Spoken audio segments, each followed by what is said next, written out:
This is one of the top wrestlers going today. He's done quite a bit in the industry, still has a lot more to go. I think he got a lot more in the tank, low-key. Yes, I do. Slammiversary XV was Sunday, July 2nd at the Impact Zone at Universal Studios Florida in Orlando. Low-key was part of the show. Tremendous match with Sonjay Dutt, 2 out of 3 falls. What was it like being a part of the anniversary shows? 15 years for Impact Slammiversary. To be a part of the 15-year anniversary of Impact was quite special because I'm actually the very first match in the history of the company. So to be here 15 years later to help celebrate such a milestone is definitely a special moment. On top of that, at the level of which we perform, the identity which gave the company notoriety at its beginning, to challenge for the X Division Championship division, which I had great influence in helping create. It just kept getting more and more special just to be a part of this. So, although unsuccessful, it was still quite an experience, to say the least. Unsuccessful in gaining the X Division Championship title, yes, sir, but successful in the type of match that it was. It was a really good match with you and Sanjay. What was it like working with Sanjay?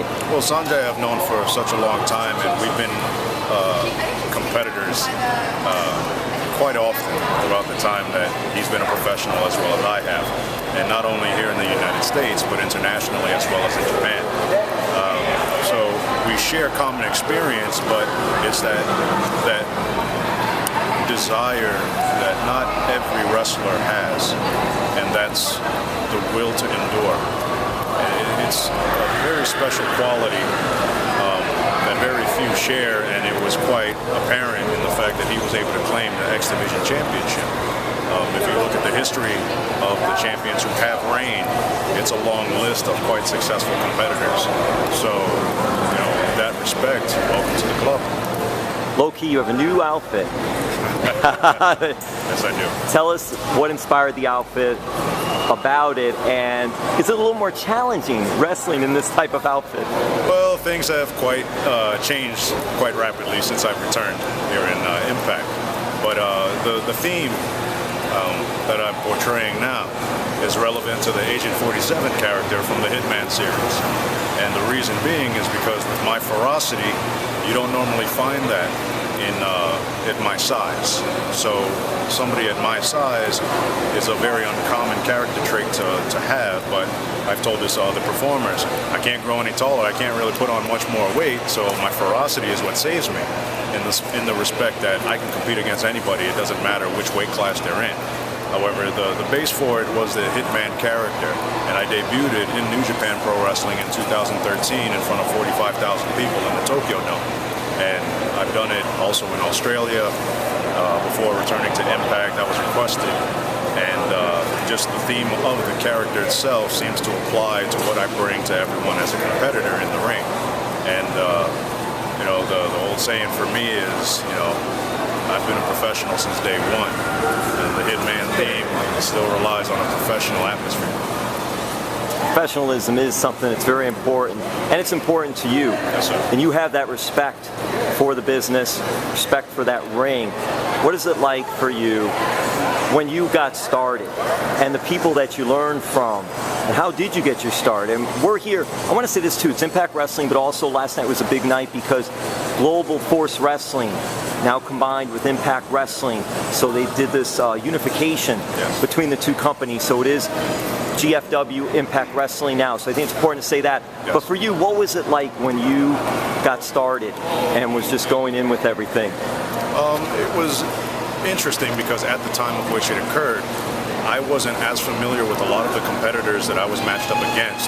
So I was basically an unknown getting thrown to the wolves, especially at that time. The level of competition that was there was international, and I hadn't been exposed to that at that time. So I had my work cut out for me in order for me to stand apart from the rest. Now, I was involved in the birth of a company 15 years ago, and now it's an evolution. So this is quite interesting for me because I'm part of 2 different generations of business, and as long as I'm a part of it, I'm always eager to see where we're going next, but I'm also going to have great influence in that. How did you get your training? How did you get started in this whole business? How I got started was actually, I considered it an accident. At the time, this was probably 1997. February of 1997, I was contacted by my cousin, who also wrestles. He wrestles as part of the Hit Squad. His name is Monster Man. And he contacted me while I was living in New Jersey and asked if I wanted to come join everyone and train in a wrestling ring. At that time, I was content with being a fan, simply watching events just like anyone else. And I had no real interest in becoming a wrestler. However, when I began training and began surpassing everyone because I was athletically gifted and I had the mentality of learning more and more, I was able to really understand that I could take this farther than I originally intended. And it was just recognizing my opportunities. And it all began actually with Homicide of LAX. When I began in Bedford-Stuyvesant in Brooklyn, New York, Homicide was the one who began our training.